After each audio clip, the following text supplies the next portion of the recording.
नेता प्रतिपक्ष राजेंद्र राठौड़ हमारे साथ मौजूद है, उनसे हम बातचीत करते हैं। राठौड़ साहब, आप लगातार मीटिंग्स में बिजी हैं और आपके सामने 3 बड़ी मीटिंग है। राजनाथ सिंह आ रहे हैं, अमित शाह आ रहे हैं, जेपी नड्डा आ रहे हैं।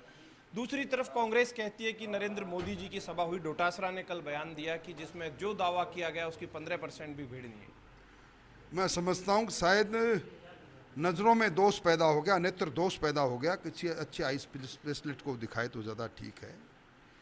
और नरेंद्र मोदी जी दुनिया का सबसे लोकप्रिय नेता है और उनकी जो सभा हुई थी उसका आंकलन लोग कहते हैं कि अब तक अजमेर संभाग की सबसे बड़ी सभा है। और अभी भारतीय जनता पार्टी के हमारे केंद्रीय नेतृत्व के लोग अलग अलग कार्यक्रम में आएंगी। हमारी जो अपेक्षाएं रहती है, हम जिन आम आदमी को नहीं करके उन लोगों को बुलाते हैं जो भारतीय जनता पार्टी के दायित्ववान लोग हैं। जितनी संख्या निर्धारित करते हैं उससे अधिक ही लोग आते हैं। आप पहले भी यहाँ लगातार आते थे, बीजेपी में बैठकों में मैं आपको अक्सर देखता था, लेकिन अब आपका प्रदेश अध्यक्ष सीपी जोशी बने हैं, उसके बाद भी आप आ रहे हैं। ऐसे में पीसीसी चीफ आपको लेकर बयान देते हैं। वो कहते हैं कि सीपी जोशी नहीं, भाजपा के अध्यक्ष आप हैं। कहते हैं फैसले भी आप कर रहे हैं, घोषणा आप कर रहे हैं। आखिर माजरा क्या है? देखिए, उनके कहने से कुछ नहीं होता। सामूहिक नेतृत्व है हमारा।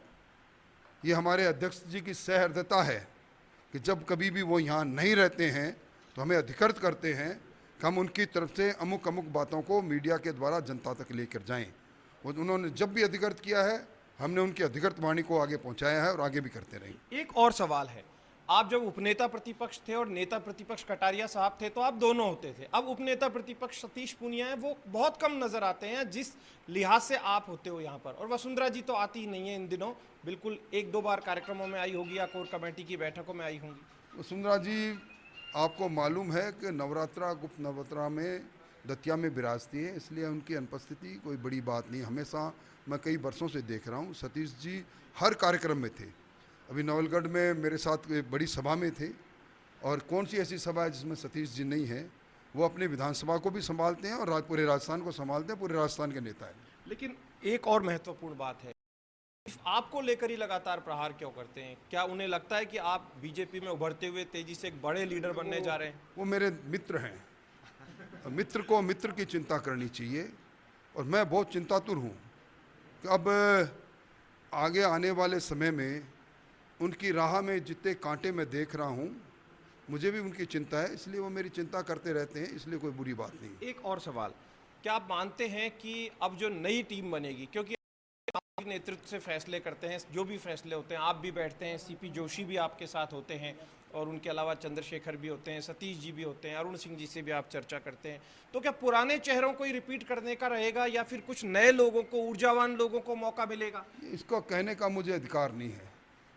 ये प्रोरोगेटिव है हमारे प्रदेश अध्यक्ष जी का, जिनको भी शामिल करेंगे, अच्छे लोगों को शामिल। युवा लोग हैं, वो भी इंतजार करते हैं कई लोग कि हमें मौका। कि हमारे प्रदेश अध्यक्ष से कौन युवा होगा जब जिस पूरी पार्टी का अगुवाई नौजवान हो, फिर नौजवानों का प्रतिनिधित्व वो कर रहे हैं। लेकिन आपने राजस्थान की राजनीति को करीब से देखा है बहुत।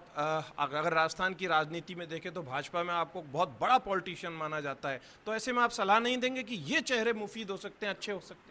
जो भी बात वो करेंगे विचार विमर्श करके ही करते हैं, इसलिए अच्छी टीम आएगी, अच्छा निर्णय होगा। तो नेता प्रतिपक्ष राजेंद्र राठौड़ से खास बातचीत की है फर्स्ट इंडिया न्यूज़ ने, कई उन सवालों को लेकर जिनके जवाब जानना जरूरी था।